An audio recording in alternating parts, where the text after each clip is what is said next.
എന്തിനാണ് ആ പാവത്തിനേക്ക് ഇങ്ങനെ പറഞ്ഞു പറ്റിക്കണം? അത് ഇനി എല്ലാവരും കൂടെ എന്റെ മതി കയറിക്കോ. ചില കാലങ്ങൾ മൈത്രേനെ കേൾക്കുമ്പോൾ തോന്നും മൈത്രേൻ വലിയ വേദാന്തിയാണ്, ഒരു മഹാസംഭവമാണെന്ന് തോന്നും. എന്നാ ഒട്ടും ധൃതി കുറയ്ക്കണ്ട, ഞാൻ തന്നെ ആ അവതാരം. വേറെ ചില കാലങ്ങളിൽ ചിലത് കേൾക്കുമ്പോൾ തോന്നും മൈത്രേൻ മഹാബോറനാണെന്നും ഒരു പൊതുശല്യമാണെന്നും തോന്നും. വിളഞ്ഞ വിത്ത സൂക്ഷിക്കണേ. അപ്പോ നമുക്ക് ചർച്ച തുടങ്ങാം. ശാക്തിക ചേരികൾ കൂടുതൽ ബലപ്പെടുന്ന കാലത്ത്, രാഷ്ട്രങ്ങൾ കൂടുതൽ ശക്തമാകുന്ന കാലത്ത് അതിർത്തികളില്ലാത്ത മഹാന വിശാലമായ സാമ്രാജ്യം ഒന്നും ഉണ്ടാവാൻ പോകുന്നില്ലെന്നും മൈത്രേൻ നന്നായി അറിയാം. അറിഞ്ഞൂടാ. അങ്ങനെ പറയരുത് സാർ. അങ്ങനെ പറഞ്ഞാൽ ഞാനും ചിലതൊക്കെ പറയും. തന്നെ പോലുള്ള വിഷയവിവരമില്ലാത്ത മാർക്ക് മാത്രമുള്ള നിലപാട്. അപ്പൊ താങ്കൾ ഇപ്പോൾ പ്രതീക്ഷിക്കുന്നു ഇന്ത്യയുടെ പാകിസ്ഥാനും അതിർത്തികൾ മായാൻ പോകുന്നു. ഇതെന്താ ഇന്ത്യയും പാകിസ്ഥാനും പോലെ അതിർത്തി വരെയൊക്കെ? അമേരിക്കയുടെ, കാനഡ, മെക്സിക്കോ അതിർത്തികൾ മായാൻ പോകുന്നു, വിശാലമായ സ്വർഗം ഉണ്ടാകാൻ പോകുന്നു. താങ്കൾ വിശ്വസിക്കുന്നോ? ഞാൻ വിശ്വാസമൊന്നുമുള്ള ആളല്ല, വിവരമുള്ള ആളാ. സമ്മതിക്കില്ല, ഇത് ഞാൻ സമ്മതിക്കില്ല. താങ്കൾ കരുതുന്നു അങ്ങനെ സംഭവിക്കുന്നതല്ല? അതിനുവേണ്ടി ജീവിക്കുന്ന മനുഷ്യനാണ് ഞാൻ. അത് വെറുതെ ജീവിതമാണ്. വെറുതെ ജീവിതം തന്നെ പോലുള്ള ഇതുപോലെ ഇങ്ങനെ വാചടിക്കുന്നവർക്കുള്ളതാണ്. ഇത് എന്റെ ജീവിതം നടക്കില്ല.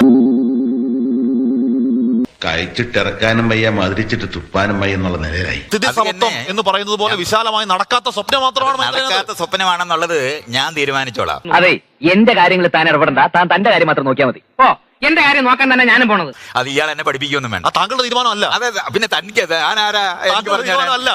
ചേടാ, ഇത് വലിയ പുലിവാലായല്ലോ. അല്ല ശ്രീ മൈത്രൻ, ഞാൻ താങ്കളെ ഉപദേശിക്കാൻ ആളുമല്ല.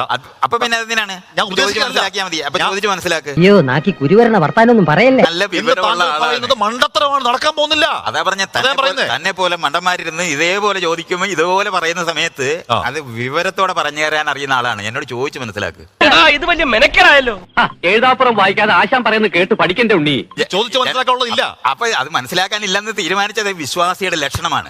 വെറുതെ കിടന്ന് ഉരുളാദാശനെ എന്ന് പറയും.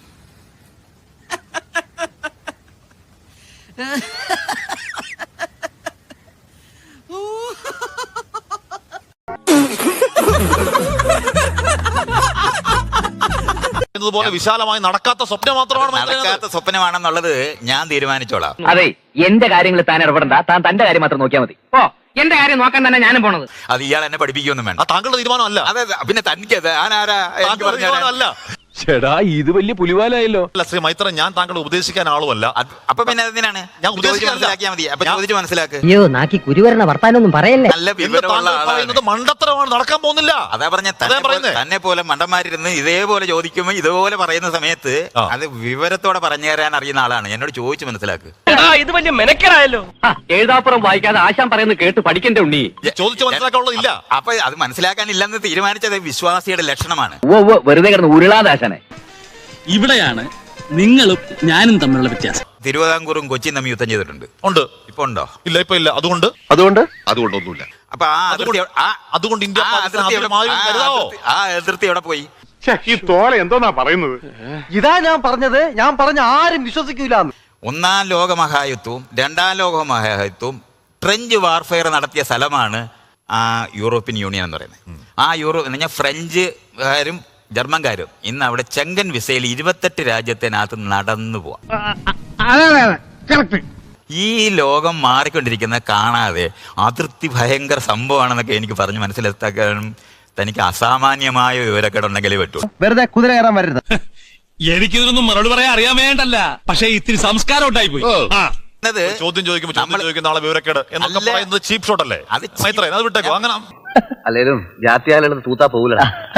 എന്തുകൊണ്ടാണ് ആണവായുധം പാകിസ്ഥാന് വെള്ളിടാത്തെ? അത് സർവനാശം ഉണ്ടാകുന്നുള്ളൂ. അത് അത്രയാണ്. ഇതിനെയാണ് വിവരം. അതെന്തുകൊണ്ടാണ്? എന്താണ് വിവരം മനസ്സിലാവാത്തത്? ഇതിനെയാണ് വിവരം എന്ന് പറയുന്നത്. അതെന്തുകൊണ്ടാണ്? പാകിസ്ഥാന്റെ പക്കൽ ആണവായുധം ഉണ്ട്.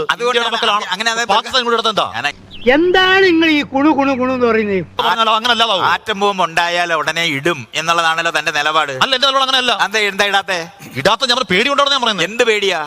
ആറ്റം ബോംബ് ഇങ്ങോട്ട് ഇട്ടാ അവിടെ ഇങ്ങോട്ട് വീഴും, മൊത്തം സർവനാശം ഉണ്ടാകുന്ന ഭയമാണ്. ഇങ്ങോട്ട് വരാത്തിടത്തെല്ലാം ഇടാവല്ലോ. എന്താ ഇടാത്തെ?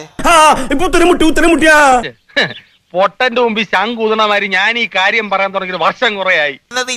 താങ്കൾ പറഞ്ഞ ശാന്തി കളയാടുന്ന അന്തരീക്ഷമാണെങ്കിൽ, എല്ലാ കാര്യവും ബോധമുള്ള മനുഷ്യരാണെങ്കിൽ എന്തുകൊണ്ടാണ് പറയുന്നത്? ഞാൻ പറഞ്ഞിട്ടില്ല. അതൊക്കെ തന്റെ വായിക്കാതൊന്നും ഇങ്ങോട്ട് വീഴുന്നതാ. ഭാവി ചെല്ലിനോർത്ത് പാതാളം എന്നല്ലാണ്ട് പിന്നെ എന്ത് പറയാനും. നീ പൂശിച്ചിട്ട് വാ. ഒന്ന് ആദ്യം മൈത്രേൻ സാർ മനസ്സിലാക്കേണ്ടത് നിങ്ങൾ വലിയൊരു കോപ്പല്ല.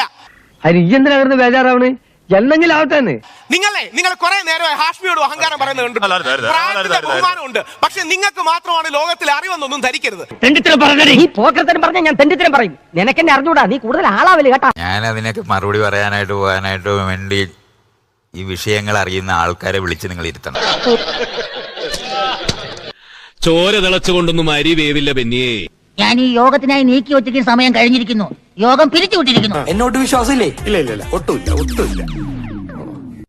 ഞാൻ ജനിച്ചപ്പോ തൊട്ട് കള്ളത്തിലേ പറഞ്ഞിട്ടുള്ളൂ. അതറിയാലോ. കേക്ക്